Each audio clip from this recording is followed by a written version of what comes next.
ही मोकळी मैदानं, क्रीडांगणं आणि बगीचे म्हणजे मुंबईची फुफ्फुसं. शरीरामध्ये ऑक्सिजन भरून घ्यायचा असेल तर मुंबईकरांसाठीची रिफिलिंग सेंटर्स. मात्र मुंबईतला इंचन इंच विकत घेणाऱ्या बिल्डरांची आणि मुंबईतला भूखंडाचा तुकडान तुकडा विकणाऱ्या राजकारण्यांची वक्रदृष्टी आता या मोकळ्या जागांकडे वळली आहे. मोकळ्या जागांबाबतचं नवं वादग्रस्त धोरण शिवसेनेनं बहुमताच्या जोरावर मंजूर करून घेतलंय.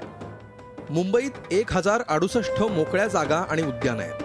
त्यापैकी 1059 प्लॉट्स दत्तक तत्वावर देण्याची तरतूद नव्या वादग्रस्त धोरणात आहे. त्यानुसार या मोकळ्या भूखंडावर जिमखाना, क्लब किंवा कोणतंही बांधकाम करता येणार नाही. मैदानं दत्तक घेणाऱ्या संस्थांना RTI खाली माहिती पुरवणं बंधनकारक असेल. मैदानांच्या विकासासाठी त्यांनी काही खर्च केला तर ती रक्कम वसूल करण्यासाठी नागरिकांकडून 3 ते 5 रुपये असं प्रवेश शुल्क ते आकारू शकतात. याचाच अर्थ अशा मैदानात फिरायला जाण्यासाठी मुंबईकरांना प्रवेश फी द्यावी लागेल.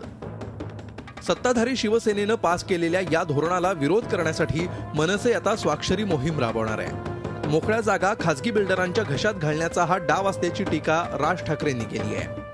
आजच्या आणि भविष्यातल्या येणाऱ्या पिढ्यांसाठी या जागा खूप महत्त्वाच्या आहेत. त्यांना खेळण्यासाठी मैदानं हवीत, लहान मुलांसाठी तिथे बागा हव्यात आणि याच्यासाठी ज्या जागा आहेत या जागांसाठी म्हणून आम्ही एक सह्यांची स्वाक्षरीची एक मोहीम आम्ही आजपासून सुरू करत आहोत मुंबईमध्ये. कुठच्याही परिस्थितीमध्ये या जागा विकल्या जाऊ देणार नाही एवढं निश्चित. उल्लेखनीय बाब म्हणजे महापालिकेनं काळजीवाहू तत्वावर दिलेल्या 9 भूखंडांचा मात्र नव्या धोरणात समावेश केलेला नाही.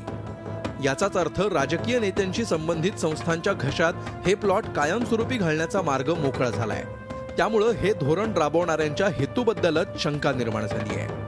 Krishnat Patil, Zee Media, Mumbai. Zee 24 तास रहा एक पाऊल पुढे.